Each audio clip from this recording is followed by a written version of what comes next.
checked.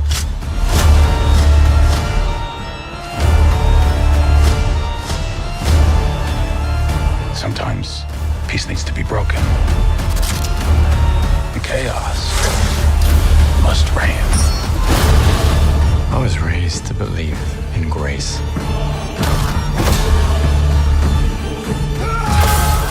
But I was also raised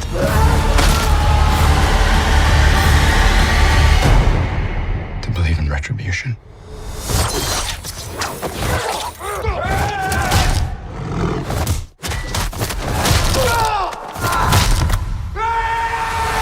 Exactly what kind of a lawyer are you? A really good one.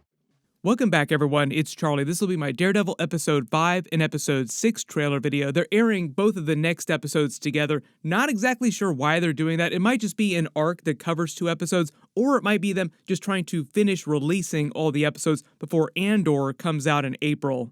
But the way that Marvel has explained it, their release schedule is 1 episode per week after this next week. So it's just next week where Episode 5 and 6 are released together, and then it's back to weekly episodes. Now everybody wants to know, Marvel, why don't you just give us the rest of those episodes all at the same time too? Typically, the reason why you would do something like that, under most circumstances, is there's some special story that just crosses over both of those 2 episodes, like some important thing that happens at the end of Episode 5 that they don't want you to have to wait a week to find out about. If you're brand new to the channel, be sure to subscribe to get all the episodes. Obviously, the big thing in the recent Episode 4 was Punisher coming back in the MCU. They canonized the Netflix stuff a long time ago. When they released the Echo series a long time ago, they confirmed that all the Netflix stuff was meant to be canon now, but that was after they'd changed everything and done a big creative reboot on Daredevil Born Again. I literally just did a video about how Jon Bernthal basically quit the old version of the Daredevil show that they were going to use Punisher in because he didn't like the scripts till they did their big creative reboot, and the new showrunner convinced him to come back and be Punisher again. So we'll see if we can figure out how much of the footage from episodes 5 and 6 was done by the previous creative team and then Frankensteined into the episodes by the new creative team with some extra scenes that they filmed after the fact. Starting at the beginning of the footage, we see a scene of Dex being carted through prison. So assuming that he's coming back into the story, Dex was supposed to be in a couple more episodes this season. Don't know which exact episode this footage is from. Every day Bullseye goes to the chow hall, eats his slop. You know he gets to breathe the same air that you breathe. Punisher literally name-checked Bullseye during the recent episode when he was yelling at Matt, so I think the idea is that he's going to eventually confront him, like Matt will eventually confront Bullseye in prison at some point. Maybe that's why we're seeing some scenes of him in prison, or also, I think the idea is that he's going to come back during Season 2. Daredevil's supposed to put together a vigilante team in Season 2. Most of us feel like that's meant to be a Defenders reference, like he's putting the Defenders back together during Season 2. But on the other side of that, there might be some other evil vigilante teams going on in the background too. Dex might be part of that as well. That would be a reason to keep him around, like other people keep hiring him to kill people inside the MCU, so you bring him back to do some assassination in Season 2. Next big thing is this giant bank heist that seems like it goes down while Matt is at this bank. There was a reference in the recent episode 2 where he was talking to Kristen McDuffie about the banks and needing money. It sounds like maybe something's going on with their law firm and they need some more money, or they need the banks basically, and that's what causes him to be in this situation. He just happens to be at a bank while a robbery is going down. You gotta feel for some of these low-level criminals inside New York City, like these criminals without superpowers, trying to pull off heists while they're just random superheroes running around just getting money out of their accounts. Like imagine a group of dudes trying to plan a robbery for years, this huge heist that goes down, and the day they decide to actually rob the bank, just a couple of the Avengers just happen to be there getting money out of their checking accounts. Never before has a group of dudes been so dead in the MCU next to someone like Adam, say, in Kingpin's torture basement. Don't worry, we'll get to that too, because there's some more footage of him in the trailer getting roughed up by Kingpin, working through all of his emotional trauma that he hasn't been getting out during the therapy sessions. Blowing off a little steam in the torture basement. Matt seems like he's got his own torture basement going on inside this bank here during the heist. He's just using these bank robbers to deal with that. My assumption is the people that shot this scene the way it is, whether it was the new creative team or the old creative team, I'm assuming it was the old creative team. Like the person that actually wrote this scene is probably just a Reservoir Dogs fan because everybody in that movie is named after a particular color as part of their big heist. Make it Reservoir Dogs, but everything goes horribly and Daredevil's a big part of it. Mr. Brown, Mr. White, Mr. Blonde, Mr. Blue, Mr. Orange, Mr. Pink. Why am I Mr. Pink? Also seems like they're using both of these next two episodes to show both Daredevil and Kingpin regressing back to their darker selves. Like, Matt is slowly turning back into full Daredevil mode, and Kingpin is going back into actual Kingpin mode. Very obvious that you have one of the robbers here that's attacking him with the shotgun using the red mask. One of the ironic things here is that because Matt is blind, technically he shouldn't be able to tell that the dude that's trying to shoot him in the face has a red mask on, which is a big Daredevil reference. But in the comics, Matt's senses are so good that he actually probably could tell that this dude's mask is actually red. My assumption, the way that they're presenting this, is that he happens to be at the bank already when the robbery then goes down. Like, the heist goes down after he's already showed up to try and deal with whatever problem they're having with money at his law firm.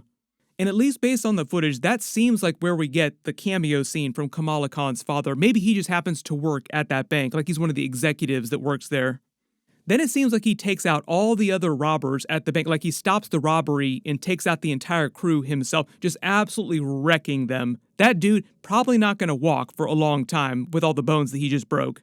The other really obvious thing here is him putting that red mask on, which is a big Defenders reference. If you remember during the Defenders, Jessica Jones made fun of him big time for wearing the scarf around his head to try and protect his identity. But that's basically why he's doing this here, so people don't recognize that it's lawyer Matt Murdock, like famous lawyer in New York City, going around beating the crap out of a whole bunch of people. Just because of the way they use social media for the whole Mysterio twist in the Spider-Man movies, you have to imagine that there are a lot of street-level detectives here, like social media detectives, that would be able to look at his moves, and if they saw his face and saw that it was Matt Murdock doing all these crazy martial arts moves, taking down these people, they would probably be able to figure out pretty easily that his moves are just like Daredevil's, and that Matt Murdock is Daredevil. There's a scene of him and Heather Glenn dancing at some sort of gala here. Not sure what's going on. This might be some gala that Kingpin is holding as mayor with Vanessa, because we saw them with a big crowd of people that looked like it was from one of these types of events. Then it seems like Buck Cashman is actually pulling a gun on someone with a silencer about to assassinate them. Not exactly sure who it is, but it just seems like somebody that he's trying to get rid of for Kingpin. Here's a real important scene too, because you see Vanessa having dinner with Kingpin in front of his painting, wrapped in a snowstorm, still has his blood on it from the end of season 3, but we saw that was inside his torture basement where he was keeping Adam, and he's in his white Kingpin suit. So it's not totally clear here if Vanessa knows that Adam was down here, or if he's gotten rid of Adam by this point or hid him somewhere, but like there's literally like a room right across from here with bars on it. Vanessa would have to know about that at some point. So maybe Vanessa just gets in on the kink here. Like, she's not an idiot. She probably realizes what happened with Adam. Like, oh, he disappeared because Kingpin made him disappear.